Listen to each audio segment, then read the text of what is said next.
Covid नंतर आता नवीन संकट आलं, एक असा व्हायरस ज्याचा डेथ रेट कोविडपेक्षा जास्त आहे.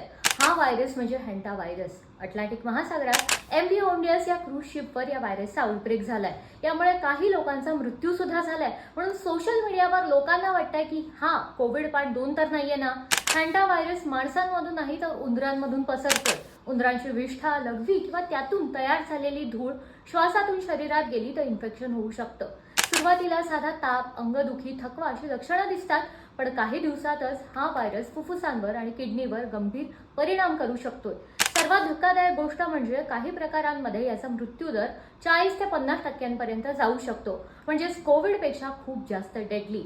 कोविड हवेतून खूप फास्ट पसरत होता, पण हॅन्टा व्हायरस साधारणपणे ह्युमन टू ह्युमन स्प्रेड होत नाहीये. म्हणूनच WHO मध्ये सध्या तरी पॅन्डेमिकची शक्यता कमी आहे. या क्रूजवर एकूण 26 देशातले 149 लोक होते आणि त्यात 2 भारतीय क्रू मेंबर्स सुद्धा होते.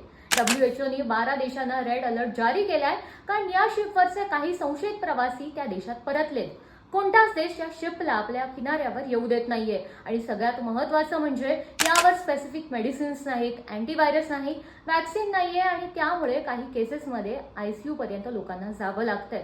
म्हणूनच जर तुम्ही जुनी बंद घरं, गोडाऊन किंवा शेतातली जागा साफ करत असाल तर मास्क आणि ग्लोव्ज वापरणं खूप जास्त गरजेचं आहे. तुम्हाला काय वाटतं, हा फक्त एक रेअर व्हायरस आहे की भविष्यातलं नवीन संकट आहे? मला कमेंट करून नक्की सांगा आणि अशाच महत्त्वाच्या अपडेटसाठी फॉलो करा केतकी रिपोर्ट्स.